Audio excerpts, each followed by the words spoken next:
morning, America. You're joining us in our segment 2. Thank you for spending your time with us this morning. My name is Michael Evans. I'm your host this hour. I'm joined by Mike Walters. Mike's a friend of mine and a valuable input on our Saturday morning shows. I don't know about that second part. I do. The concept of what we want to talk about this morning in our second segment is very, very important because there are some serious issues that are going on a global scale with the issues surrounding Monsanto, Roundup, and the issues on the bee issue, the global death of bees. And I got to tell you, it's very important because you know that Roy Blunt was the sponsor of the Monsanto Protection Act, and the idea is that Monsanto can consistently. Well, let me tell you first of all, if you're not aware and you're new to this whole topic, let's understand what the Monsanto Protection Act is on a federal level, and then the Missouri Monsanto Protection Act, which was sponsored by Jason Smith, which is your number one reason not to vote for this guy, by the way. And if you are thinking about voting in the Democrat and Republican arena on June 4th, make no mistake about it, that's your mistake. Do not support either the Republican or the Democratic candidate. For the first time in 150 years, what we want to do is put in a candidate who's either a libertarian or the constitutional candidate. Doug Enyart is the Constitution candidate, and Bill Slants is the candidate for the Libertarian Party. And we have not had a choice in parties in this country in 150 years. 150 years, people. We have been laboring under the delusion that one party, either the Republican or the other party, the Democrats, represent us. And the truth is that they don't. But this issue here is the federal Monsanto Protection Act basically states the following: that Monsanto is protected from legislative and judicial action in the event that any of their products prove to be deleterious to the health of America. We are above the law. They are effectively above the law. And the amazing part of this whole thing is never before in history has any organization, much less a company, been given the immunity to operate with impunity to the deadly effect of humankind. Now, that's all criminal and civil immunity has been waived for them. Right. And Blunt came out the other day, along with a host of other Republicans, and killed an amendment that would have stripped Monsanto of something that they're not entitled to in the first place. That is unprecedented. It's never happened before in history. And Roy Blunt, who's on, for all intents and purposes, the payroll of Monsanto, and he's a lobbyist for Monsanto while simultaneously acting as an alleged representative of the state of Missouri. Hey, listen, folks, I don't think you can get a better example of aiding and abetting the enemy. And I'll tell you why. Here's why. You say, well, wait a minute, Monsanto can't possibly be the enemy. Oh, yes, they can, and here's why. Russia came out the other day. Putin himself came out the other day and warned Obama through John Kerry that we are about to reach a cataclysmic bee apocalypse. Yes, we are about to go to global war over bees. How can you say that translates back to Monsanto? Well, here's how. Monsanto has a product called Roundup. The greatest thing since sliced bread. According to Monsanto. And Roy. Old Roy. Part of the active ingredient, it's a neuroactive ingredient that is in this insecticide called Roundup, is, and you have to forgive me if I mispronounce this word, it's neonicotinoids. Neonicotinoids.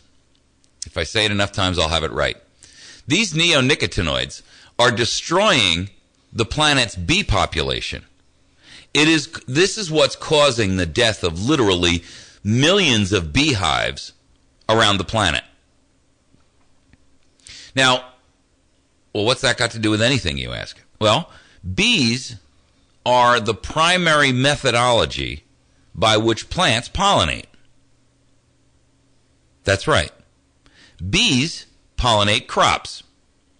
And they are the number one method of pollination. That's why you'll see so many farmers actually have a beehive, because it helps them to pollinate their crops.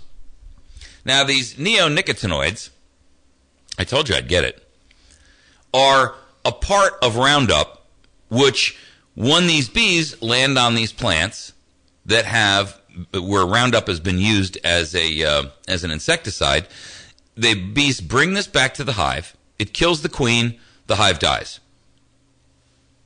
Okay. Now, all right, wait a minute now. Roundup is a herbicide. So, but again, they take it back to the hive, and then it kills the hive. It kills the hive. It kills the entire hive. And now, once that hive dies, they're no longer available to pollinate plants. All right, but I got a question here now. Listen, they don't just pollinate crops. They pollinate trees. They pollinate grass. Grasses and all kinds of crops. So when you're using Roundup, bees are going to come in contact with it, irrespective of whatever else. I mean, they don't just land on your corn. No, I'm with it. But where I'm getting in here is, doesn't Monsanto also sell seeds which do not require pollination? They sell seeds for plants that don't require pollination. They're hybrids. That's what they call, and this is genetically modified, GMO, genetically modified organisms. Give him a mic. So work the mechanics of how all this comes together. Well, okay. Hang on a second. Before we get too deep into those particular weeds, here's what you have to recognize.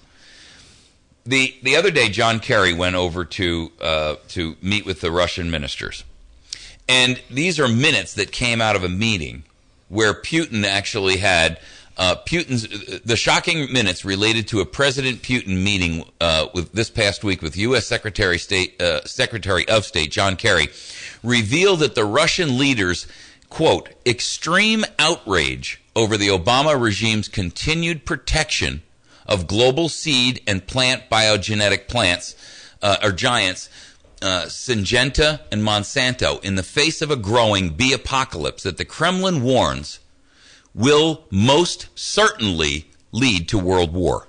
That's their quote, folks, not mine. The Kremlin has come out and said that our support and protection of Monsanto and Syngenta, who's the other partner of Monsanto, that in the face of a growing bee apocalypse, the Kremlin warns, quote, will most certainly lead to world war. Most certainly. According to the minutes released, the Kremlin today, for the Ministry of Natural Resources and Environment of the Russian Federation, Putin was so incensed over the Obama regime's refusal to discuss this grave matter that he refused for 3 hours to even meet with John Kerry. Now, Kerry had traveled to Moscow on a scheduled diplomatic mission, and so this appointment was scheduled in advance. But the Kremlin was so angry about it that they refused to even... Now, you think, oh my goodness, what are you talking about here? It's only 3 hours. Let me tell you something. In diplomatic missions like this, when an appointment is set for 2 o'clock, an appointment is set for 2 o'clock, okay? This is not the kind of thing where, you call in and you say, hey, I'm stuck in traffic, I can't get to that meeting on time. But the Russians actually relented and allowed Kerry to meet because they wanted to limit the damage that this rift would create between the United States and Russia. I mean, folks, this is startling information. And I got to tell you, This is coming out of the EU Times, the European Union Times, right? At the center of this dispute between Russia and the U.S., this is the report states that there is undisputed evidence, quote, undisputed evidence that a class of neuroactive insecticides chemically related to nicotine, known as neonicotinoids, are destroying our planet's bee population, and which, if left unchecked, would destroy the world's ability to grow enough food to feed its population. Now, that plays into the idea that Monsanto wants to be the owner of the food supply, the food chain. But it gets better, because now I got a note from Ed. The GMO plant pollen is sterile, and the bees burn themselves out for nothing. So between the GMO plants and the Roundup insecticide that's killing the hives. Okay, and so if you follow this through an hour's worth of radio, which we're not going to do, the destruction of bees ultimately leads to famine. Well, but here, isn't it interesting that the Agenda 21 global plan is to remove some 5 or 5.5 billion of us from the planet? Well, and how else do you accomplish the removal of 5 or 6 billion entities, and who, living entities, and who benefits from a famine? Well, what agenda? Governments and Monsanto, because Monsanto controls the food supply, so they ultimately become the corporate overseer and the corporate dominator of even government. Recognize what we're talking about here, right? We're talking about, almost science fictional concepts of a massive corporation that controls government and holds government at their behest, based on the fact that they can introduce famine anytime they want.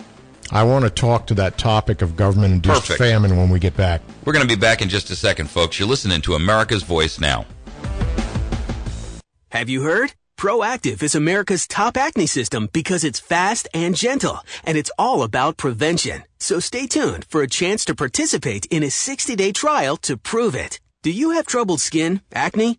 With Proactive, you can heal your acne and help prevent new breakouts. Right now, in this radio area, we're looking for just 50 people with moderate acne to demonstrate exactly how fast Proactive works. The first 50 callers who qualify can try Proactive risk-free for 60 days. And you get our dermatologist's clear skin or it's free guarantee. Plus, the trial includes our legendary refining mask and green tea moisturizer free. Be one of the 50 lucky people to complete this 60-day risk-free trial. You won't see this offer in stores or on TV. It's a radio exclusive. Supplies are limited, and the trial offer ends soon. So call now. 1-800-575-9206. That's 1-800-575-9206. 1-800-575-9206.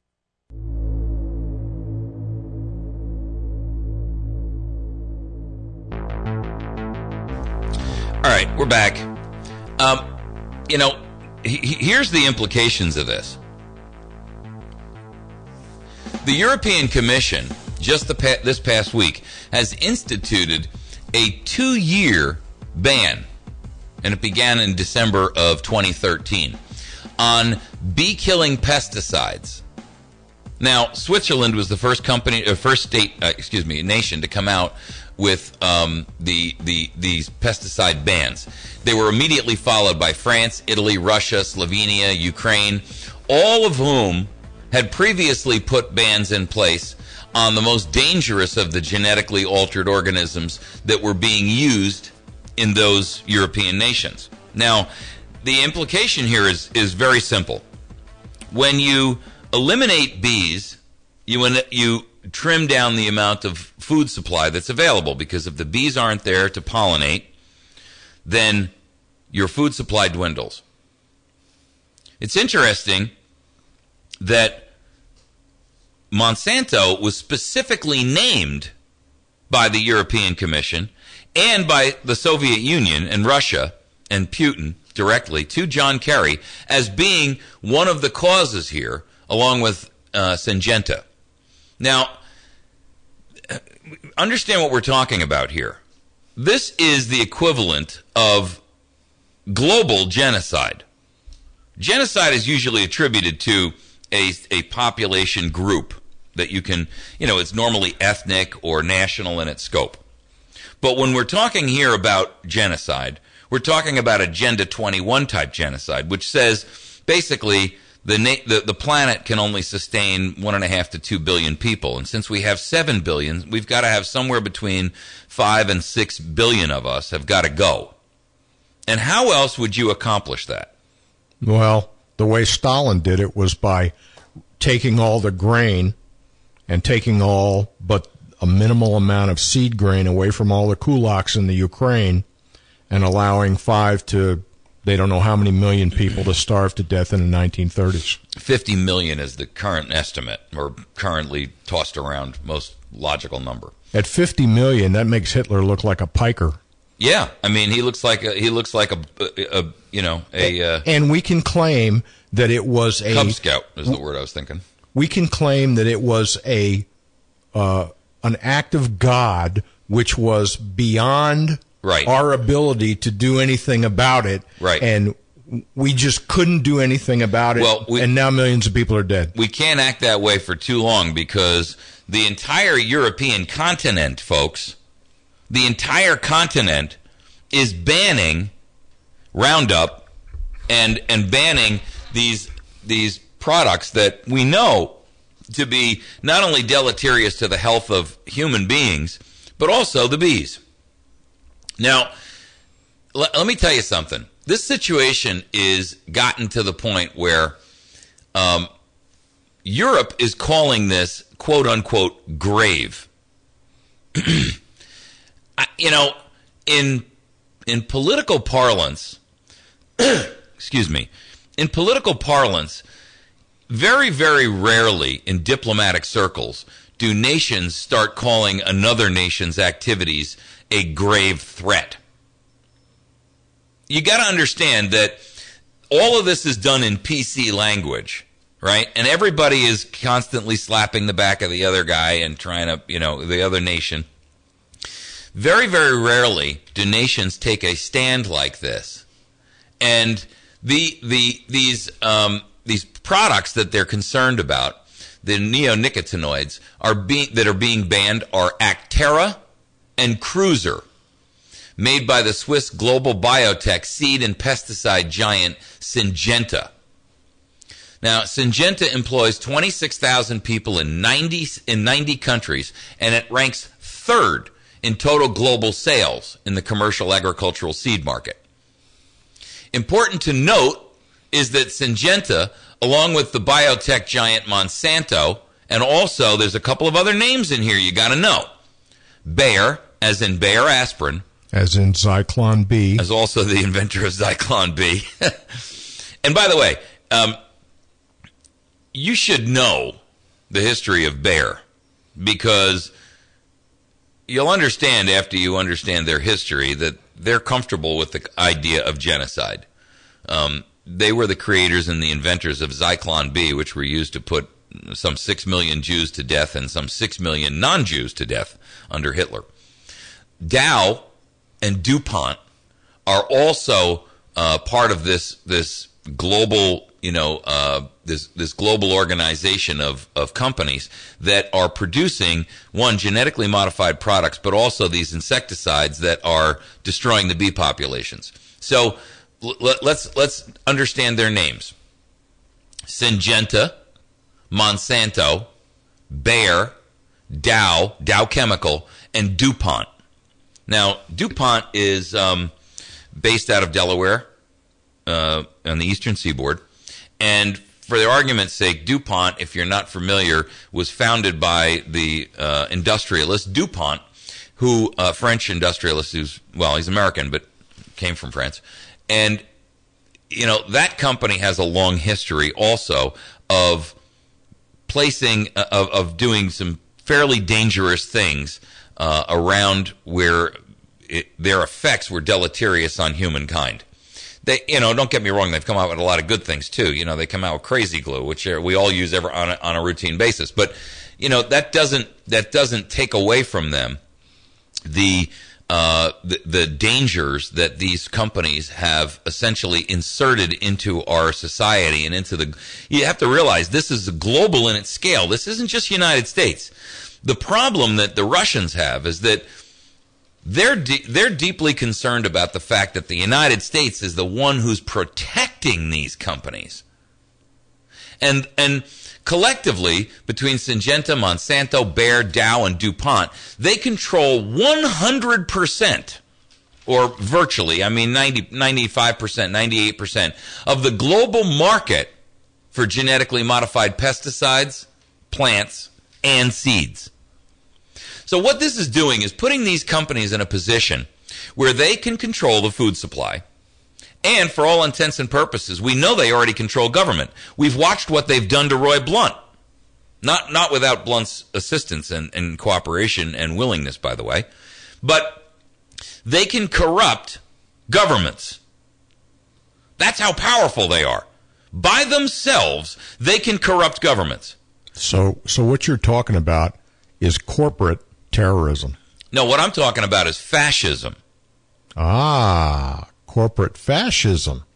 Well, fascism is defined as corporations who control government to such a great extent that government begins operating based on the benefit of corporations instead of the benefit of the people. Can we say Bayer? Can we say Krupp? Well, before, understand the theory behind fascism.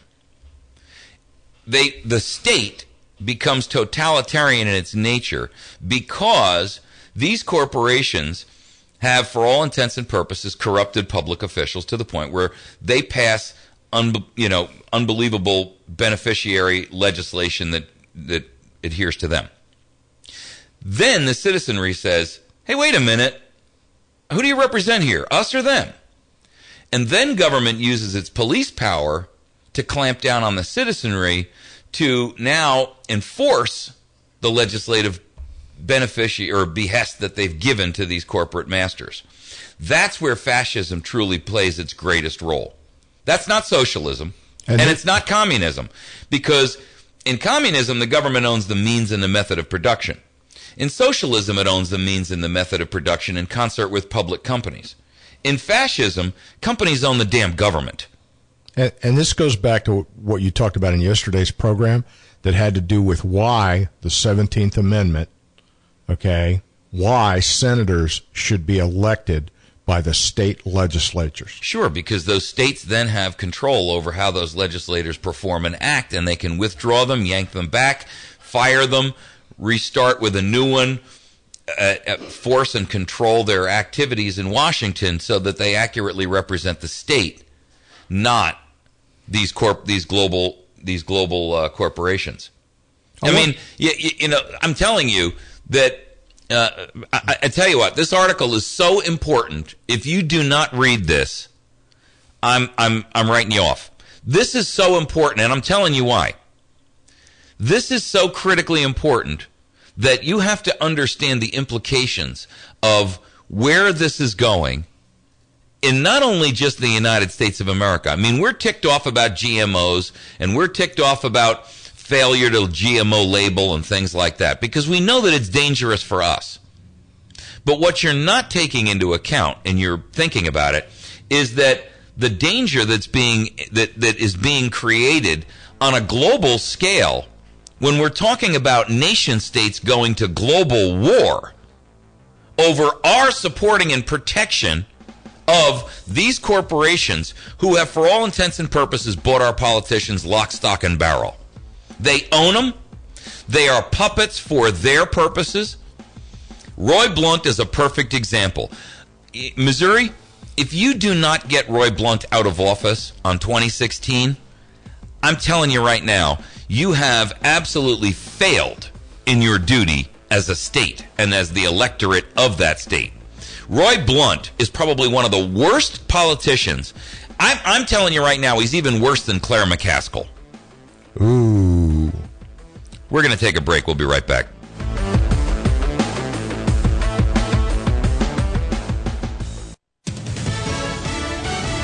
Fox News Radio, I'm Pat O'Neill. Memorial Day, the focus of President Obama in his weekly address, saying the work and sacrifice of our servicemen and women is not always apparent. Those who serve tend to do so quietly.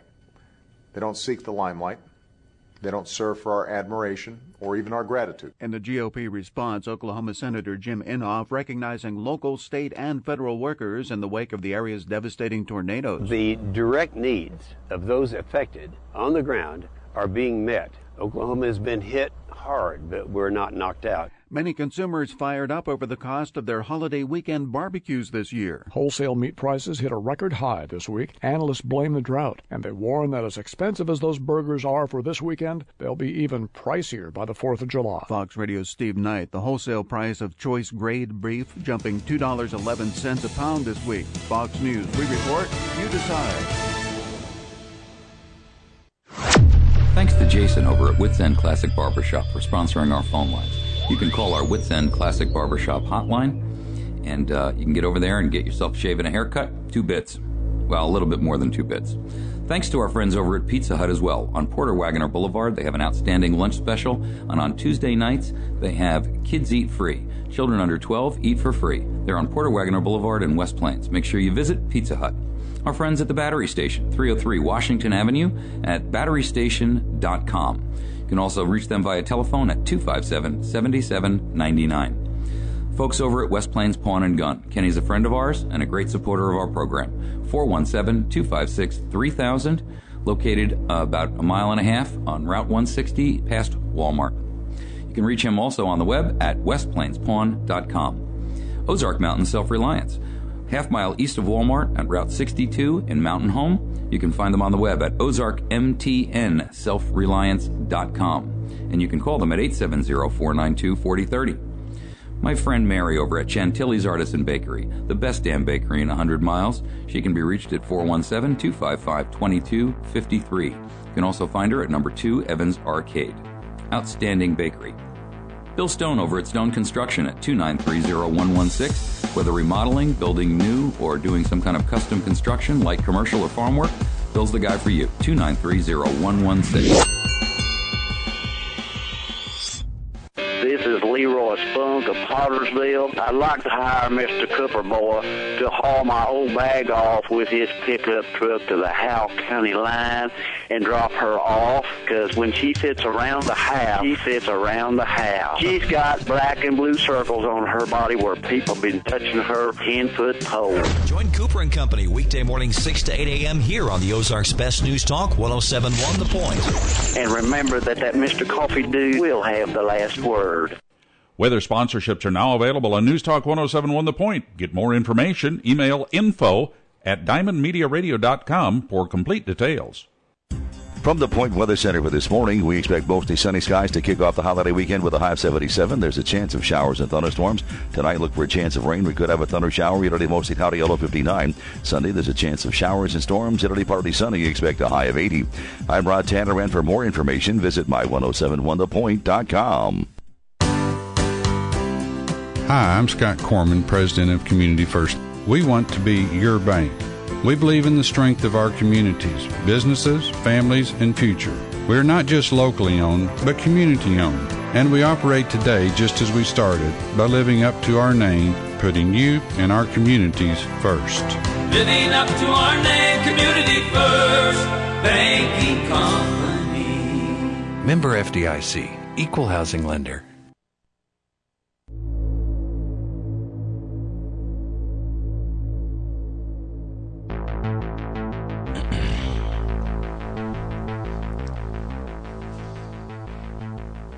People, this is a very, very dangerous period that we're entering into here. This article that is in the EU Times, it's called Russia Warns Obama, Global War over Bee Apocalypse is Coming Soon. And I got to tell you, this article is not, and it's the only reason I'm recommending it strongly is because it's showing things that the media in the United States will not tell us. This is going on, and there are nation states that are banning Monsanto and Syngenta and Bayer and DuPont from their products. And we're not ever hearing that from the U.S. media, which tells you everything that you need to know. Fascism in the United States is in full swing. Now, let me tell you something. This article here, in fact, it is so critical. I'm going to read you some selected parts of it because I can't even voice what is really what some of these points are that are brought out in here.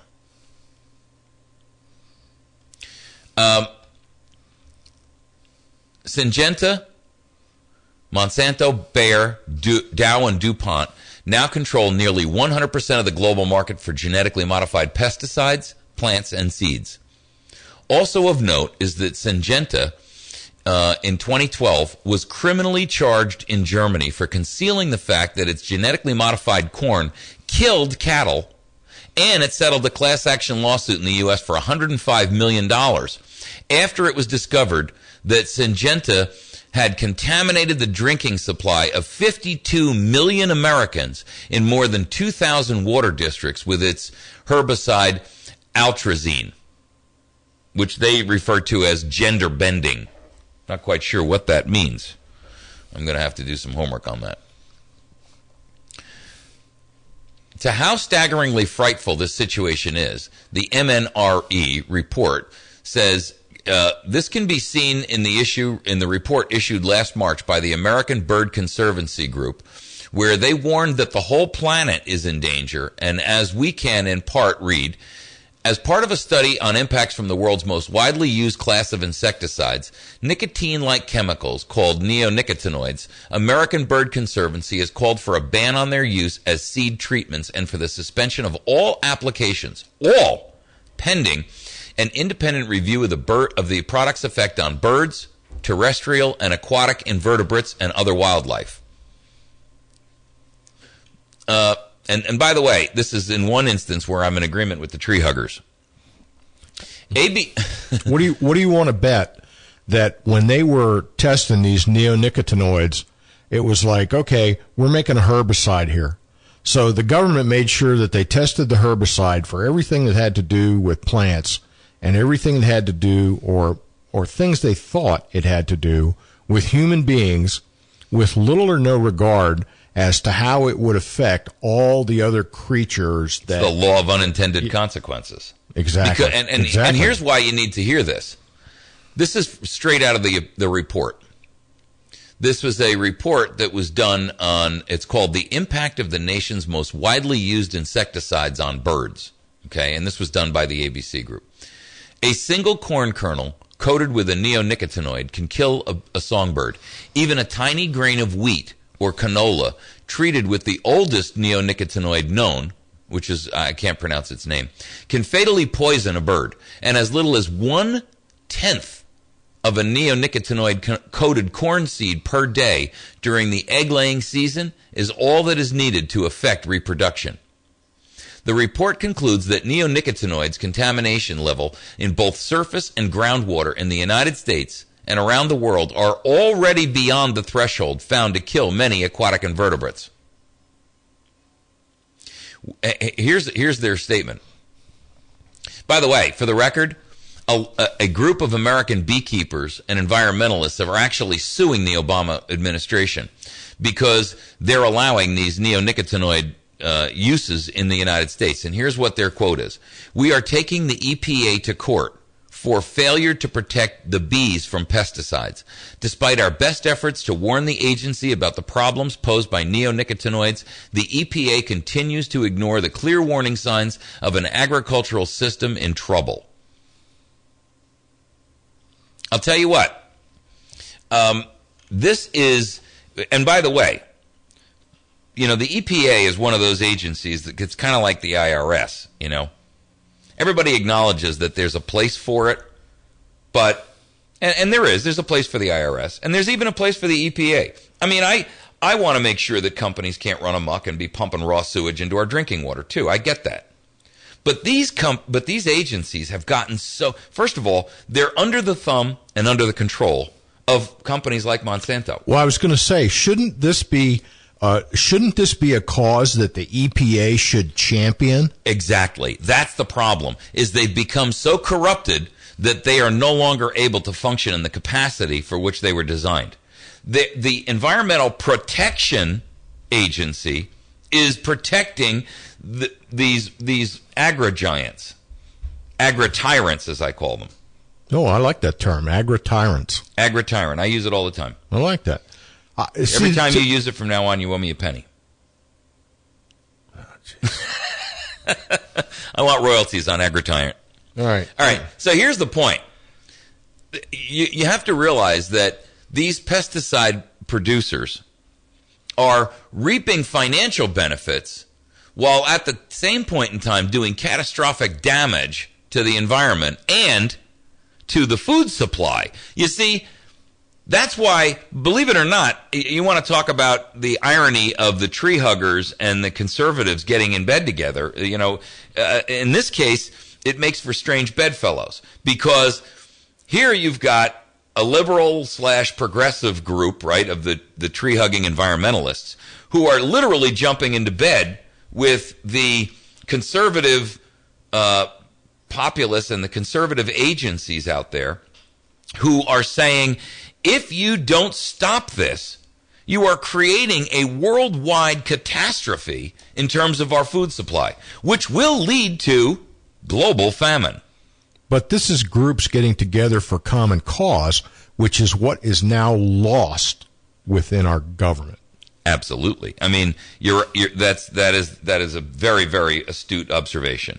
You know, these are groups that are non-governmental who are getting together and doing the job that government will not and cannot bring itself to do. I mean, it's staggering to me. I'm telling you that the European Union, let me just tell you how far this has gone. The European Union voted this week on a 2-year ban to block and ban this entire class of pesticides, the neonicotinoids. And by the way, the proof on whether or not this is what kills bees is empirical. Nobody is even denying that, except the companies who are producing the insecticides, of course. Wait a minute. Go back to what you were talking about with the guy who they grabbed all his bees and killed him. That's another story. We're going to get to that in the last quarter. Okay. All right, which is coming up right after this. The only government that is supporting the protection of these agri-tyrants who are providing and creating this class of pesticides is the U.S. government. Imagine that. And they're claiming that they've found multiple causes for the collapse of honeybees, whereas every other environmental group who's studied the honeybee says the real reason that they're dying is these neonicotinoids. But, you know, any beekeeper will tell you about bee mites and all sorts of other things that affect bees. I went to a meeting with those folks over at Howell Oregon Electric, and, man, they really know their stuff, okay? But if there's empirical evidence, if they've done studies that this stuff is so bad for bees, why can't they just have a moratorium on it until they can do some further studies? Because somebody wouldn't be making money if there was a moratorium. Exactly. And they're not going to take the risk that their cash flow is going to get dropped. I'm telling you, this is something that is they wrote an article called How Barack Obama Became Monsanto's Man in Washington. Nice. I like it. Here's what they say. After his victory in the 2008 election, Obama filled key posts with Monsanto people in federal agencies that wield tremendous force in food issues, the USDA and the FDA. At the USDA, as the director of the National Institute of Food and Agriculture, Roger Beachy, former director of the Monsanto Danforth Center, or he was the former director of the Monsanto Danforth Center. As deputy commissioner to the FDA, the new food safety issue czar, the infamous Michael Taylor, who's the former vice president for public policy for Monsanto. Taylor has been instrumental in getting approval for Monsanto genetically engineered bovine growth hormone. It's the Chicago way. Yeah. When we come back, I want to tell you guys about what happened here the other day in Illinois, where they actually stole this guy's bees who's been working for 15 years to develop a bee group that is immune to the neonicotinoids. And they confiscated his bees and killed the queens. We'll be back in just a couple of seconds. This is an important aspect, folks. I'm telling you right now. I don't care if you're going to be late for church or wherever you're headed. Stick around with us for the next 15 minutes. This is going to be eye-opening. And then, now that you know, it's time to take action.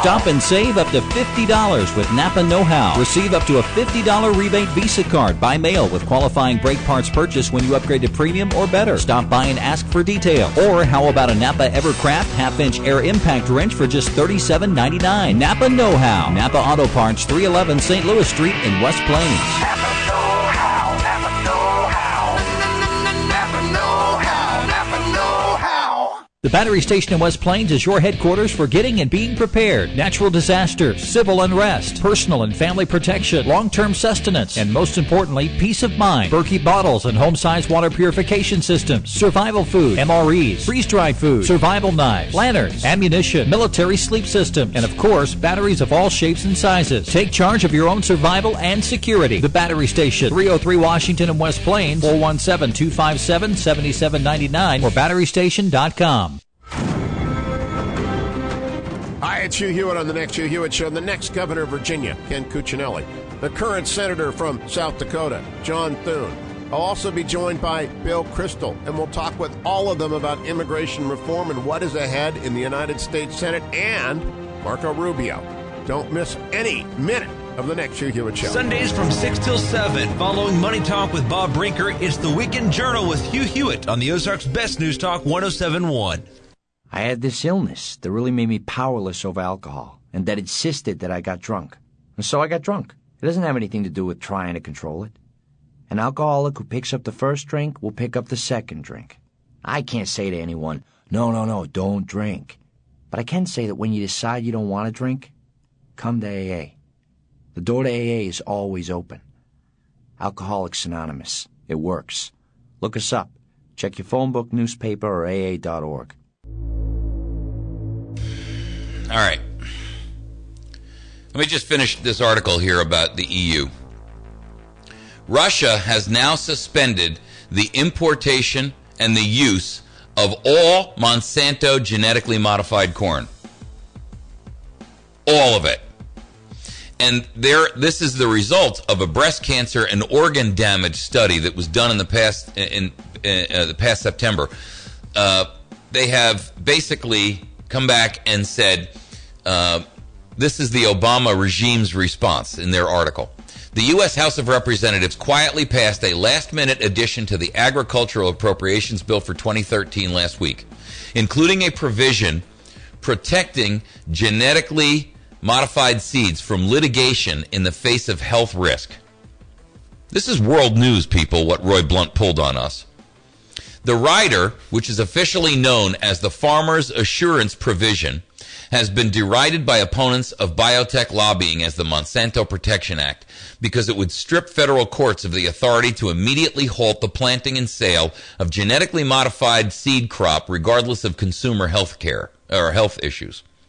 The provision is described as a biotech rider, should have gone through the Agriculture or Judiciary Committee for review. Instead, no hearings were held, and the piece of legislation was evidently unknown to most Democrats who hold the majority in the Senate prior to its approval. The short-term part of his approval of H.R. 993, the short-term funding bill that was approved to avoid a federal government shutdown. On the 26th of March, Obama quietly signed the Monsanto Protection Act into law. This law ensures that the American people have no recourse against this biotech giant as they fall ill by the tens of millions. And many millions will surely end up dying in what this mRNE report calls the greatest agricultural apocalypse in human history. So this is how they're really going to kill us. Over 90% of the feral or wild bee population in the U.S. has already died out, and up to 80% of domestic bees have died out as well. That's remarkable. Folks, tell us about this guy in Illinois. You're going to love this one. All right, I got to go to another computer because for whatever reason I can't seem to get it up on this other machine. Monsanto bombed you. Yeah, maybe. Illinois illegally seizes bees resistant to Monsanto's Roundup and kills the remaining queens. The Illinois Agricultural Department, note who this was that did this crime. The Illinois Ag Department illegally seized privately owned bees from a renowned naturalist whose name is Terrence Ingram, without providing him a search warrant and before the court even had a hearing on the matter.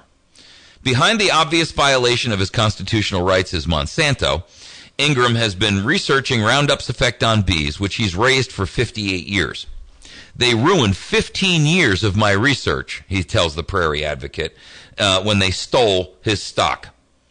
A certified letter from the Ag Department's apiary inspection supervisor states the following, quote, during a routine inspection of your honeybee colonies by Inspector Susan Kavico and Eleanor Belson on October 23, 2011, the bacterial disease American foul brood was detected in a number of colonies located behind your house.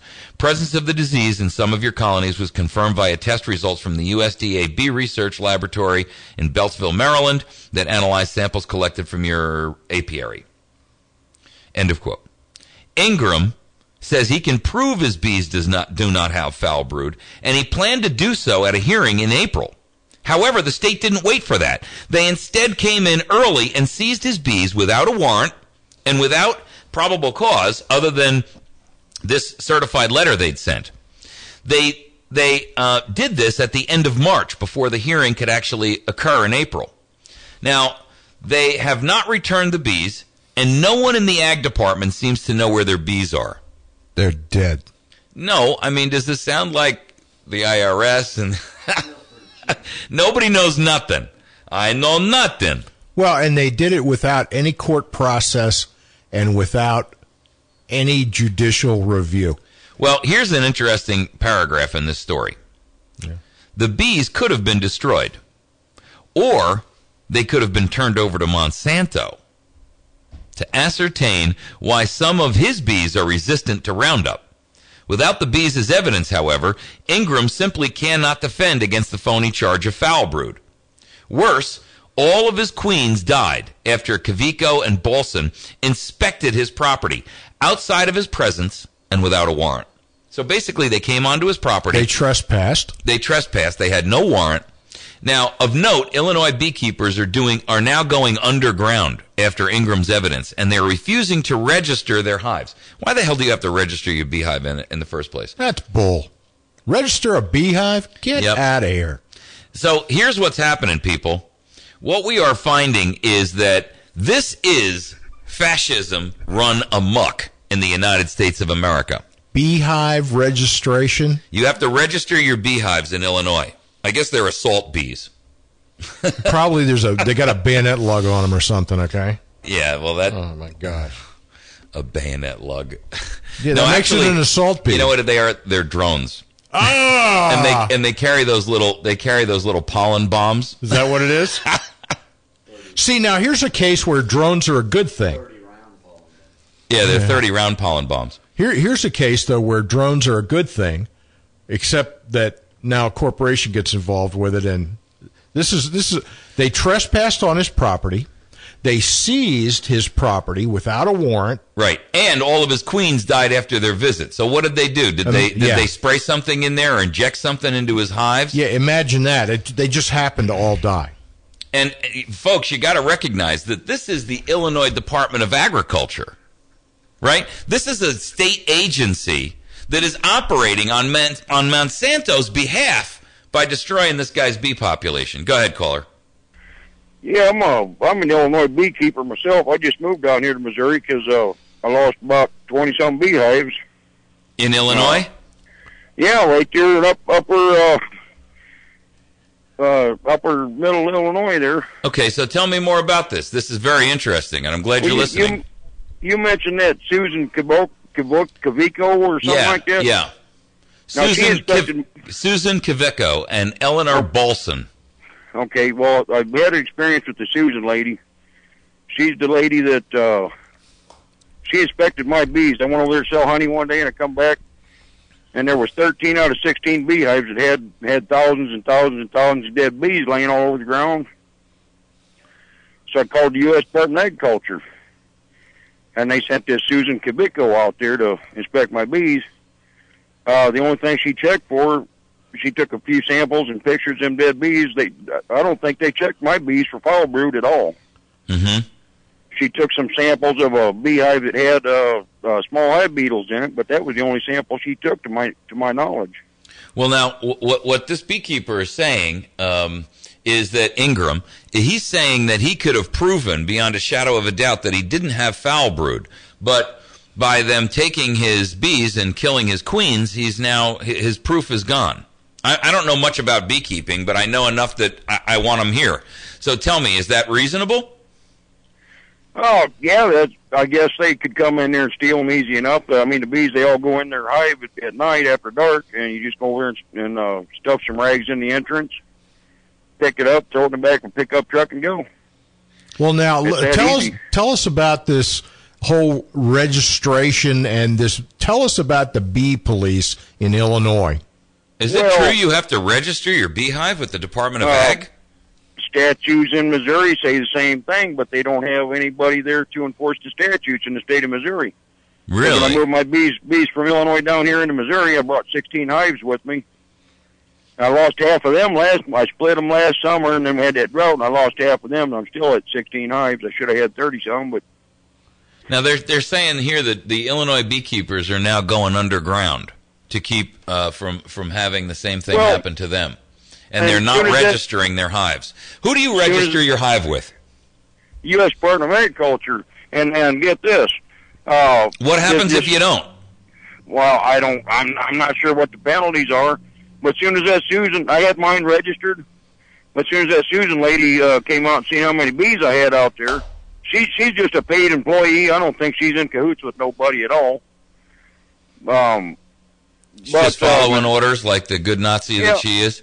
There you go. She's just drawing a paycheck, working stiff like everybody else. Right. But to move my bees down here in Missouri, I was supposed to. I did get a permit to move these hives, and I had to have a health certificate to go with my bees. I would have had to have them inspected to move them into the state of Missouri. But when I was on the beesource.com website, the guy from the Missouri Beekeeper Association emailed me, and he told me to skip all that crap. He says there ain't nobody there that knows, the state police probably don't know what the bee statutes are. There's no bee inspectors. Missouri doesn't even have any bee inspectors on a payroll. Good for us. What do we got to do to keep it that way? But then right after that, I started getting these darn surveys in the mail. They wanted to know how many chickens I had. Do I have 5 chickens? How many? Well, that's because they want to tax you on those. Well, that's what they are. They're fishing. They wanted to know about the place where my bees were kept. Does the guy own the property? Does he have orchard? What kind of agriculture activities does this guy have? Don't answer. Well, see, I just got another survey in the mail here a couple of days ago. Now that I'm in Missouri, they've got my Missouri address, and it's the United States Department of Agriculture. They're still sending me this here survey. Just put on there that you've changed your mind and you're no longer keeping bees. That's what I'm doing. I just put down on their hobby last year. That's not official legal. Here's my disclaimer: I'm not an attorney, and that's not under penalty. It does say under penalty of law if I don't fill this thing out and turn it in. Yeah, but penalty of law could mean what? I mean, they might slap you on the wrist, and they might, beat you to death. Who knows? I mean, it could be anything in between. I'll bet there's somebody that the bee police have put in prison. How much you want to bet? Yeah, what are you in for, says Bubba? I kept bees. All right, listen, hang on the phone a second. We'll be right back, folks. Ladies and gentlemen, this is KBMB Birch Tree is the Ozarks best news talk, 24 hours a day, 7 days a week. Fox News Radio. I'm Chris Foster. A lot of people hitting the road this Memorial Day weekend, but not driving over an interstate bridge in Mount Vernon, Washington. 160 feet of it fell into the Skagit River Thursday. Transportation officials are looking into setting up a temporary prefabricated bridge after this mess is cleared up. They could do anything from try to remove it from the shore using cranes. We could bring in a barge and put a crane on that and remove it. So they're just going to have to look at all those different options and decide which one is going to be the most efficient, effective, and moves us forward as rapidly as possible towards getting I-5 back open again. Chris Olson with Washington State DOT. A female suicide bomber blows herself up in the Russian region of Dagestan. At least 12 people are hurt. Nobody reported dead except for the bomber, whose